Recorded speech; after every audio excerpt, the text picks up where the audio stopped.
প্রিয় সুধী, আসসালামু আলাইকুম। আজকের ভিডিওতে আমরা জানবো একই জমির দুইটা দলিল হলে কোনটি টিকবে। অর্থাৎ কোনো প্রতারক যখন একই জমি দুইজনের নিকট বিক্রি করে কিংবা বিক্রির আগে গোপনে স্ত্রী ছেলে মেয়েকে হেবা করে পরবর্তীতে অন্যজনের নিকট বিক্রি করে, তখন একই সম্পত্তির দুইটা দলিল হয়ে যায়।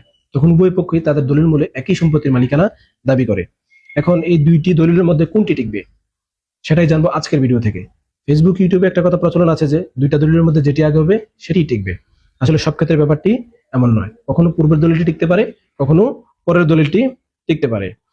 দুইটি সাবকবলা দলিলের মধ্যে বিরোধ দেখা দিলে সেটার হিসাব হবে একরকম, আবার বিরোধপূর্ণ দুইটা দলিলে একটি হেবা বা দান দলিল এবং অন্যটি সাবকবলা হলে সেটার হিসাব হবে একরকম। যেমন গোপনে স্ত্রী বা সন্তানকে হেবা করে দিয়ে পরবর্তীতে যদি অন্যজনের কাছে বিক্রি করে সেটার হিসাব হবে একরকম। আবার বিরোধপূর্ণ দুটি দলিলই যদি হেবা বা দান দলিল হয় সেটার হিসাব হবে একরকম। আবার দুইটা ওসিয়ত দলিলের মধ্যে বিরোধ দেখা দিলে সেটার হিসাবও কিন্তু ভিন্ন রকম। অর্থাৎ ভিন্ন ভিন্ন পরিস্থিতিতে কখনো পূর্বের দলিল টিকতে পারে, কখনো পরের দলিল টিকতে পারে। তাই ঢালাও ভাবে বলার কোনো সুযোগ নেই যে দুইটা দলিলের মধ্যে বিরোধ দেখা দিলে পূর্বের দলিলটি টিকবে। আমি বিশ্বাস করি আজকের এই ভিডিওটা দেখার পর একজন সাধারণ মানুষও বুঝতে সক্ষম হবে বিরোধপূর্ণ দুইটা দলিলের মধ্যে, অর্থাৎ একই জমির দুইটা দলিলের মধ্যে কোনটি টিকবে। একজন সাধারণ মানুষও সেটা বুঝতে পারবে। কারণ মিথ্যা আশ্বাসে পরিচিত না হয়ে কোর্টে বছর বছর ঘুরে সময় ও অর্থ অপচয় করার চাইতে 5 মিনিট সময় নিয়ে সম্পূর্ণ ভিডিওটা দেখুন। আমি বিশ্বাস করি আপনিই বুঝে যাবেন যে আপনার দলিল টিকবে কিনা বা আপনি জমি পাবেন কিনা। প্রথম কাজ হচ্ছে বিরোধপূর্ণ দুই পক্ষ উভয়ের দলিল সঠিক কিনা, রেজিস্টার্ড কিনা সেটা যাচাই করা। এখন দেখা গেল যে এক পক্ষ দলিল মূলে জমি মালিক হয়ে দখলে আছেন, আরেক পক্ষ একটা দলিল দেখিয়ে বললো যে এই জমি তো আগে আমার কাছে বিক্রি করেছে, এই জমির মালিক আমি। হ্যাঁ, সে ওই দলিলটি যাচাই না করেই ওই চিলে কান নিয়ে গেছে, চিলের পেছে দৌড়ালো, ব্যাপারটা এমন হয়ে যাচ্ছে। আগে প্রথম কাজ হচ্ছে তার দলিলটি রেজিস্ট্রি কিনা বা রেজিস্টার্ড কিনা সংশ্লিষ্ট সাব রেজিস্ট্রি অফিসে যোগাযোগ করে সেটা নিশ্চিত হতে হবে যে ওই দলিলটি রেজিস্টার্ড কিনা। যদি রেজিস্টার্ড না হয় তাহলে সেটা আউট অফ কনসিডারেশন। কারণ রেজিস্ট্রেশন আইনের সেকশন 49 অনুযায়ী আনরেজিস্টার্ড কোনো কিছু কোনো অধিকার বা সত্ত্ব সৃষ্টি করে না। তাহলে যার দলিলটা রেজিস্টার্ড সেটা আগে হোক বা পরে হোক তিনি জমির মালিক হবেন। আজকের বিষয়টি ভালোভাবে বোঝার জন্য সম্পাদন বিষয়টি বুঝতে হবে। যদি সহজভাবে বলি, যখন একটা দলিল রেডি করা হয়, প্রস্তুত করা হয়, তখন দাতা যখন ন্যূনতম দুইজন সাক্ষীর সম্মুখে, শনাক্তকারীর সম্মুখে ওই দলিলে স্বাক্ষর করেন, সাক্ষীরা স্বাক্ষর করেন, শনাক্তকারী সেখানে স্বাক্ষর করেন, এই যে স্বাক্ষর করা হলো সেটাই হচ্ছে দলিল সম্পাদন করা। আর যে তারিখে এই যে স্বাক্ষর করা হলো সেটাই হচ্ছে সম্পাদনের তারিখ। দলিলের 10 নম্বর কলমে সম্পাদনের তারিখ লেখার জন্য আলাদা একটি কলম রয়েছে। রেজিস্ট্রেশন আইনের সেকশন 23 অনুযায়ী সম্পাদনের 3 মাসের মধ্যে এই দলিল রেজিস্ট্রেশন করা যায়। আর সেকশন 25 অনুযায়ী সম্পাদনের তারিখ থেকে 3 মাস পার হয়ে গেলে পরবর্তী 4 মাসে 10 গুণ পর্যন্ত রেজিস্ট্রেশন ফি জরিমানা দিয়ে রেজিস্ট্রি করার সুযোগ রয়েছে। অর্থাৎ 3 মাস প্লাস 4 মাস, এই 7 মাস, সম্পাদনের তারিখ থেকে 7 মাস পর্যন্ত দলিল রেজিস্ট্রি করার সুযোগ রয়েছে। এবার আসি বিরোধপূর্ণ দুইটা দলিলের মধ্যে কোনটি টিকবে। রেজিস্ট্রেশন আইন 1908-এর সেকশন 47 অনুসারে দলিল কার্যকর হয় সেটা রেজিস্ট্রেশনের তারিখ থেকে নয়, সম্পাদনের তারিখ থেকে। অর্থাৎ যেদিন দলিলটি সম্পাদন করা হলো, দাতা দলিলে স্বাক্ষর করলো, শনাক্তকারী সাক্ষীরা দলিলে স্বাক্ষর করলো, সেই দিন থেকে দলিলটা কার্যকর। আর আপনারা ইতিমধ্যে আমি আলোচনা করেছি এই সম্পাদনের তারিখ থেকে সাধারণভাবে 3 মাস পর্যন্ত দলিল রেজিস্ট্রির সুযোগ থাকে। অর্থাৎ দলিল যদি আজকে সম্পাদন করা হয়, আপনি পরবর্তী 3 মাসের মধ্যে সেটা রেজিস্ট্রি করতে পারবেন। ধরেন আপনি আজকে দলিলটি রেজিস্ট্রি করেছেন, আর 2 মাস পরে দলিলটি রেজিস্ট্রি করলেন, কিন্তু দলিলের কার্যকারিতা হবে আজকে থেকে। অর্থাৎ যেহেতু দলিলটি আজকে সম্পাদিত হয়েছে, এর কার্যকারিতা হবে আজকে থেকে। অপরদিকে ট্রান্সফার অফ প্রপার্টি অ্যাক্টের সেকশন 48 অনুযায়ী দুইটা দলিলের মধ্যে যদি বিরোধ দেখা দেয়, তাহলে সময়ের হিসেবে যিনি আগে আসবেন তিনি অগ্রাধিকার পাবেন। অর্থাৎ যে দলিলটি আগে হবে সেটি প্রাধান্য পাবে। অর্থাৎ রেজিস্ট্রেশন আইনের সেকশন 47 এবং ট্রান্সফার অফ প্রপার্টি অ্যাক্টের সেকশন 48 যদি আমরা বিশ্লেষণ করি, তাহলে বোঝা যায় যে দলিলটি আগে সম্পাদিত হবে সেটি কার্যকরী হবে, যে দলিলটির আগে রেজিস্ট্রেশন হবে সেটাই কার্যকরী হবে।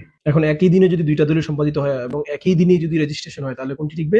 যে দলিলটি আগে রেজিস্ট্রেশন হয়েছে সেটি টিকবে।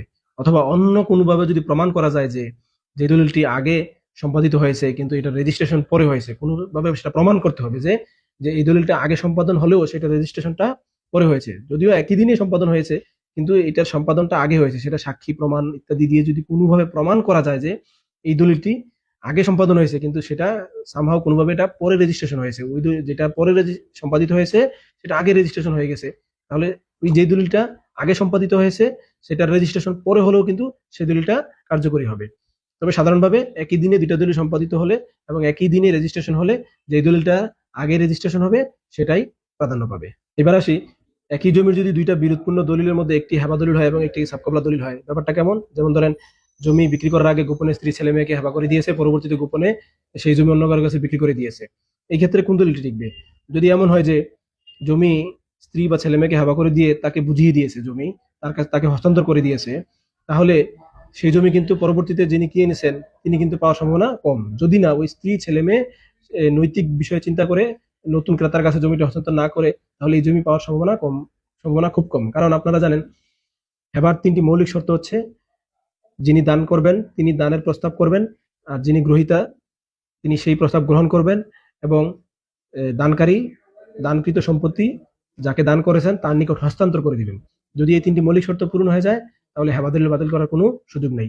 এখন স্ত্রী সন্তানের কাছে বিক্রি করে যদি সেই জমি তাদের কাছে হস্তান্তর করে দেয়, তাহলে তার মানে বোঝা গেল হেবা দলিলটা পরিপূর্ণ হয়ে গেছে। এখন যখন গোপনে পরবর্তীতে অন্য কারো কাছে বিক্রি করেছে, এখন আপনি সেই জমি কিনেছেন, পরবর্তীতে দখল নিতে গিয়ে দেখলেন যে সেই জমিটা তার স্ত্রী বা সন্তানরা দখল নিয়েছে, আপনাকে দখল নিতে দিচ্ছে না, তাহলে এই ক্ষেত্রে কিন্তু আপনি জমি পাওয়ার সম্ভাবনা নাই বললেই চলে। যদি না ওই স্ত্রী ছেলে মেয়ে নৈতিক দিক বিবেচনা করে আপনার কাছে জমিটা হস্তান্তর না করে, তাহলে সেই জমি পাওয়ার সম্ভাবনা খুব কম, মানে নাই বললেই চলে। যেহেতু পূর্বে যে দলিলটা সম্পাদন হয়েছে, পূর্বে যে দলিলটা রেজিস্ট্রেশন হয়ে গেছে হেবা দলিলটা, সেটা কার্যকর হবে, যেহেতু ওই দলিলটা সঠিকভাবে রেজিস্ট্রেশন হয়ে গেছে। আর যদি এমন হয় যে গোপনে স্ত্রী ছেলে মেয়েকে হাবা করে সেই জমি স্ত্রী বা ছেলে মেয়ের নিকট হস্তান্তর করেনি, তার মানে কি হেবা দলিলটা স্বয়ংসম্পূর্ণ হয়নি। তাহলে এই ক্ষেত্রে পরবর্তীতে দেখা গেল যে অন্য কারো কাছে বিক্রি করে জমি তারকে বুঝিয়ে দেওয়া হয়েছে, নতুন ক্রেতার কাছে বুঝিয়ে দেওয়া হয়েছে। এখন ওই কয়েক বছর পরে বা কিছুদিন পরে ওই স্ত্রী ছেলে মেয়ে ওই পুরাতন হেবা দলিল দেখিয়ে এসে আপনার কাছে জমি দাবি করবে, তারা কিন্তু সেই জমি পাবে না। কারণ তারা যে দলিল মূলে জমি দাবি করছে, যে হেবা দলিলটা, সেই হেবা দলিলটা কিন্তু স্বয়ংসম্পূর্ণ না, কারণ তাদের নিকট দখল হস্তান্তর করা হয়নি। এক্ষেত্রে আপনার দলিলটা পরে হলেও আপনি জমি পাবেন। এবার আসি, একই জমির দুইটি সাবকবলা দলিলের মধ্যে বিরোধ দেখা দিলে কোনটি টিকবে? যে দলিলের সম্পাদন আগে হয়েছে সেটিই টিকবে, অর্থাৎ শুধু সম্পাদিত হলেই হবে না, সেটা রেজিস্টার্ড হতে হবে। অর্থাৎ যে দলিলের সম্পাদন আগে সেটার রেজিস্ট্রেশন পরে হলেও সেটিই টিকবে। ব্যাপারটা এমন যে ধরেন আজকে একটা দলিল সম্পাদন করা হলো এবং সেটা আজকেই রেজিস্ট্রেশন করা হলো বা আগামীকালকে সেটা রেজিস্ট্রেশন করা হলো।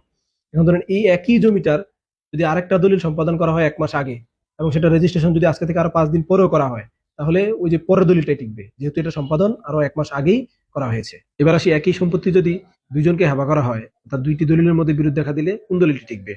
আমরা জানি হেবা কার্যকরী হয় হেবার ঘোষণার তারিখ থেকে, এবং হেবা দলিল কখন স্বয়ংসম্পূর্ণ হয়? যদি সেখানে প্রস্তাব গ্রহণ এবং হেবাকৃত সম্পত্তির দখল হস্তান্তর হয়ে যায়। এখন প্রথমে কাউকে যদি হেবা ঘোষণা দলিল দিয়ে তাকে দখল হস্তান্তর করে দেওয়া হয়, তাহলে কিন্তু তার দলিলটি স্বয়ংসম্পূর্ণ হয়ে গেল, অর্থাৎ সে জমির মালিক হয়ে গেল। এখন পরবর্তীতে দেখা গেল যে ওই একই সম্পত্তি অন্য কাউকে হেবা করা হয়েছে, হ্যাঁ, এবং সেই হেবার ঘোষণার তারিখ দেওয়া হয়েছে অনেক আগে, তাই বলে কি সে জমি পাবে? না, কারণ তাকে তার জমির দখল বুঝিয়ে দেওয়া যাচ্ছে না, কারণ ইতিপূর্বে যাকে হেবা করা হয়েছে তাকে জমির দখল বুঝিয়ে দেওয়া হয়েছে। এখন পরবর্তীতে যাকে দেওয়া হয়েছে তার হেবার ঘোষণার তারিখটি অনেক আগের হলেও সেটা কার্যকরী হবে না, কারণ যেহেতু তাকে দখল বুঝিয়ে দেওয়া যাচ্ছে না, তার হেবাটা স্বয়ংসম্পূর্ণ হচ্ছে না।